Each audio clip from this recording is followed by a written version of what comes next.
First, we're going to start in Zimbabwe, where they have a crazy law. So for you to listen to the radio, you have to pay a license. Yeah, if you're a motorist, you drive a car and your car has a radio, you have to pay for the radio. Before you get a license or anything in insurance, whatever that is, you must pay for the radio to the broadcaster. If you don't do that, you're going to go to jail. Then we're going to Senegal. In Senegal, they've rejected all foreign forces from their land. That's it. Enough. It's time for everybody that comes from another country with the military power to leave the continent. Leave the country. What's up, everybody? I hope you're doing good. It's a beautiful day. Thank you very much for stopping by. You appreciate it. This is home, fellas, okay? You want to know news about the motherland, the continent, you're at the right place. Today we're talking about Zimbabwe. Here's Zimbabwe. Okay, beautiful place, lovely people. But before we start, can I ask you to do this? It costs you nothing, but it's great for the algorithm. Thank you very much. It's appreciated. Now, Zimbabwe, we've spoken about this a few times. Something crazy happening in Zimbabwe right now, fellas. So the Zimbabwean president has signed into law a contentious law. People are very angry about it. This bill requires that all motorists buy a radio license before acquiring vehicle insurance. So before you get an insurance for the road, you have to have a radio license because they presume that everybody that has a car surely has a radio inside. So you listen to the radio, you have to pay for the radio. People are very angry. There's an outcry among Zimbabweans. They're asking them to pay about $92 for this license. $92. Now, trust me, brother. Zimbabwe is not the richest country in Africa. They've been through a lot. It's actually one of the poorest countries in Africa. Zimbabweans are all over the place. A lot of them left Zimbabwe, going to South Africa, looking for better life, getting jobs such as gardeners, security guard, and ended up fighting with South Africans because Zimbabweans that went to South Africa were looking for jobs, but at a very cheap price, the price that South Africans will not take, therefore frustrating the locals. When you come to somebody's country and you're ready to take the same job as him and you want to be paid less than him, it has to be a problem. Now, charging the very same people $92 where there are no jobs, no means of income, it's very difficult. The introduction of the measure is part of a plan to widen revenue sources for the state broadcaster, but critics say license fee is too high, especially given the difficult economic situation. So they want to raise money for the broadcaster. Therefore, everybody that drives a car in Zimbabwe has to pay for this license. Well, you have about 1.2 registered cars in Zimbabwe, but only 800,000 pay insurance according to local media. So people don't pay insurance. Now they want them to pay for the broadcast fee, which is $100 approximately. So that's what it is, fellas. I mean, it's very similar to what's happening in Kenya. In Kenya a while back, many Kenyans came down the street to fight the government. Why? Because the government came up with a law putting extra tax on bread. Imagine having to pay tax on bread. You have bread price, and tax on the bread. Tax on period pad. I mean, your child need a period pad, or your woman. You have to pay the period pad and pay tax on it, and also have nothing for the next 5 days. Forget about that. You have tax on cancer treatment. You're suffering from cancer, then you have to put a tax on top of it. You pay the medication and you pay tax. Why? Because government need money. Where did the money go from governments that the government had received prior? Because government had money for sure. Well, the money was in some cases misused, given to things that are not necessary or not beneficial to the people at all. But you have to pay an extra tax on your cancer disease to the government. People were very angry in Kenya. We can't even afford diapers for the kids anymore. There are no vaccines in the hospitals for the children. And Kenyans are not puppies. Kenyans know how to reivindicate. They go down the street. They will scream. They will shout.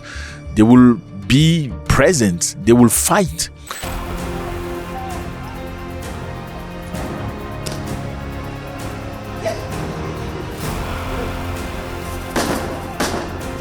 And unfortunately, a lot of Kenyans were unalive, taken bluntly. I don't know if you've seen the documentary with BBC. You must check it. Check the Kenyan documentary with the tax situation with BBC. You're going to major eye-opener. Okay, and people were very angry. Some people say Ruto should leave office. We are to address you. You must go. Ruto must go. We don't fear you guys. You hypocrites. We don't fear. But Ruto came up and said, no. We know what we need to change. He fired everybody except himself. So why are you asking us to pay extra tax? Because you get money, you have money. The reason why you don't have money right now is because you mismanage the money that you have. Well, this is not limited to Kenya. This is something that happens in most African countries. You know, government misuse money. They take some of the money, instead of building the road, they will use it for personal use. They will build villas and for the second, third wife, fourth wife. Crazy stuff that happens in Africa. And nobody can ask them questions because they're part of the government. They say it's our power. It's our power. It is their power. You have nothing to say. If you open your mouth, they throw you in jail if you like it. If they don't beat you up to be unalive. That's crazy. That's Africa for you. If you happen to experience an African country where people can express themselves, you are very lucky. As much as we blame Europe, saying Europe is bad and this and colonialism, we are the most dangerous beings to ourselves. I'm being honest with you. You know, things you can say in Europe, saying, no to racism. Yeah, we don't want this politician. We don't want the prime minister. You can't probably say it in your country. You cannot. You cannot. So Zimbabwe is going through the most. The thing is, Zimbabwe went south when the Zimbabweans decided to chase white people. They said, leave the land to the blacks. A lot of black people took the land. Some were, unfortunately, misused the land. You know, running a business is something else. It's different than acquiring a business. If you did not build the business, it's very difficult to know how to maintain the business you never built. So many people took the land from the whites, okay, saying it's our land. They took the land. White people used to produce potato, tomatoes, bananas and stuff. All of a sudden, black people took the land. Some of them misused it. They got some of the money. Instead of reinvesting the money into the business, they spent the money for themselves. Surely, when you never really suffered for it, you don't feel the pain of spending it. End of the day, the country was also hit with sanctions. They couldn't produce anymore. They started running away from their own lands, going to South Africa, following the very same white people they had chased. So Zimbabwe has gone through a lot of things. But in the meantime, just a few weeks ago, we were talking about it here, Zimbabwe was begging white people to come back, offering them money for damage for the lands they had improved. They said, the land you've improved, we're going to pay you for that. They didn't want to admit that we are paying you for the land we took from you. They're saying for every improvement you had made on the land, we are paying you money back to come back in a country. Now the question is, if you have enough money to pay white people to come back in a country, don't you have enough money to sponsor this broadcaster? Do the people of Zimbabwe who are still struggling economically have to pay $100 for a radio license? What if you don't even listen to that radio? Question mark. What do you think are the alternatives for Zimbabwe to do good? Now we're going to Senegal.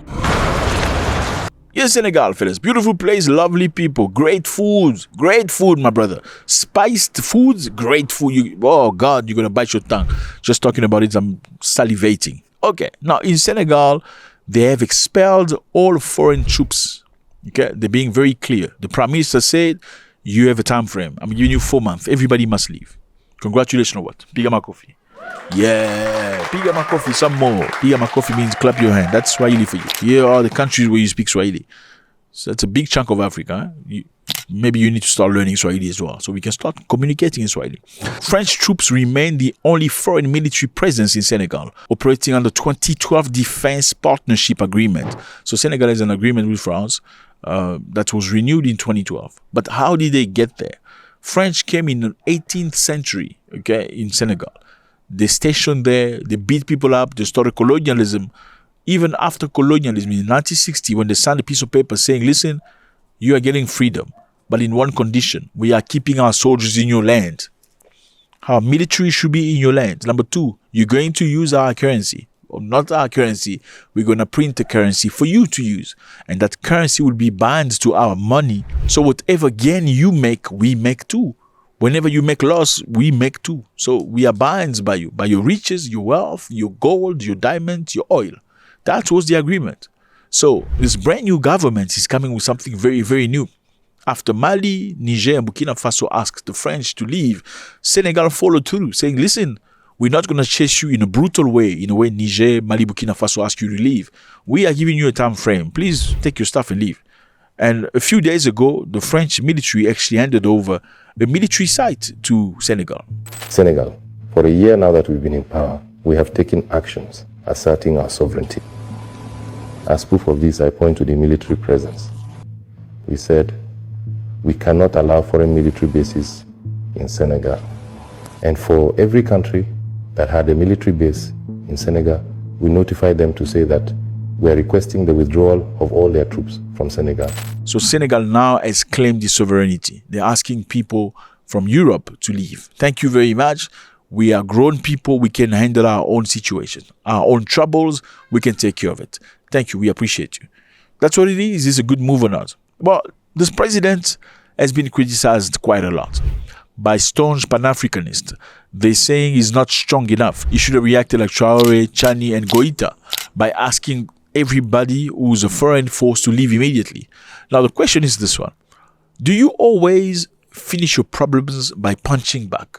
Or are there any softer ways of resolving the very same situation, amounting to the same result? Should you always tell people to leave my country? We don't want you anymore. Or you can say, listen, I'm giving you a time frame, 9 months. Okay, I see that we are strong enough. We can handle our own business. Thank you for the service you've provided for us. Is there any compensation you want from us? Please leave. Does that make you weak?